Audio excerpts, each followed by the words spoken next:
We'll start with questions for Coach. The mic will start with the AP. Ross, can you just hit that one? Okay. Coach, talk about the play of Heath. He gave you a real shot in the arm today.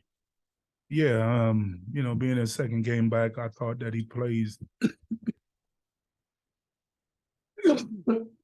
He gave us a great, huge boost with his offense.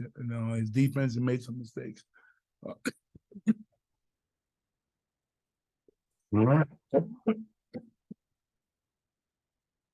we're very happy that he's back and love what he's doing for us.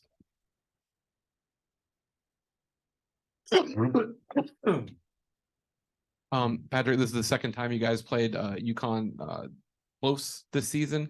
You took that late 61-60 lead. What kind of happened after that? What do we think was the difference? I didn't think we executed very well down the stretch. Missed free throws. Defensively, we made mistakes, giving them layups or the second shot. The offensive rebounds kicked our butts today. We gave them 19 offensive rebounds for 20-something points. That's something that we talked about going into the game, and that's something that we have to do. We had to limit Hawkins. We did a great job at that. But the offensive rebound killed us. And then the other day, you talked about the ball moving more. It seemed like the ball did move more today.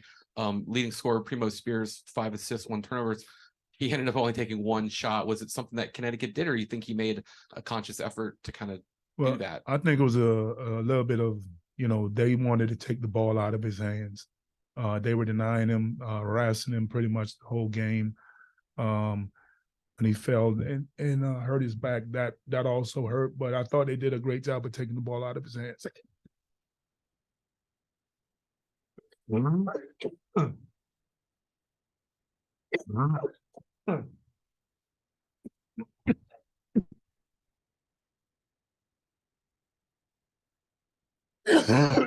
Thank you. Sorry about that. Give Jason a question.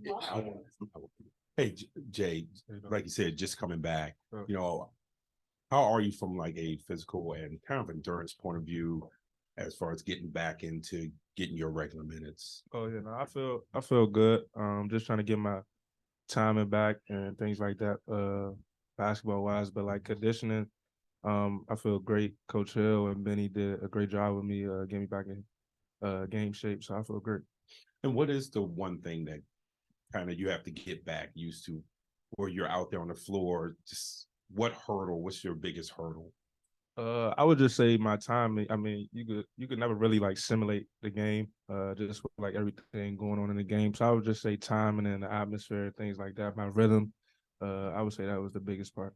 And speaking of atmosphere, the crowd out there was great today. Yeah. How was it? How did that kind of give you guys energy with how live it was out there? Yeah, it was great. I mean, I feel like any basketball player knows that when the arena's packed and it's a lot of people, everybody yelling, that kind of just like give you more energy, make you want to play harder, faster, better, just like an adrenaline rush. So it was great. And Coach, you talked about their offensive rebounds. Is it their length? Is it their athleticism? What was it about today that was allowing them to be successful there? Well, I mean, with offensive rebounds, it's all about a mindset. It's a mindset. One mindset for us to go to the glass, we had 11, but we only got 8 points out of our 11 offensive rebounds. They had 19, and they had 23 points. So the mindset of boxing out and going to get the ball or going to get the ball, just go get it. Those are it's a mindset, and that's something like I said before we talked about or stressed before the game.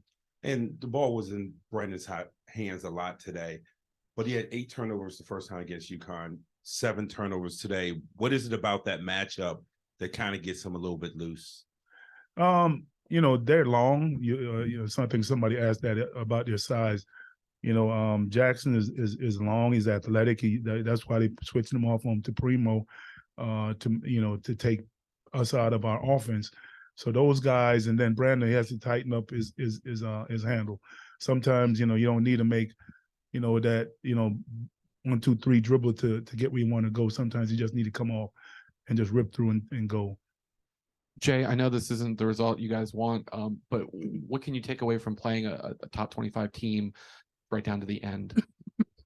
Like you said, it's not the result we wanted.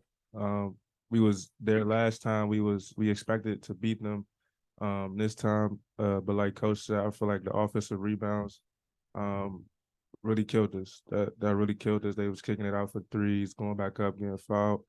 So that I feel like if we take half of those away, we probably win this game.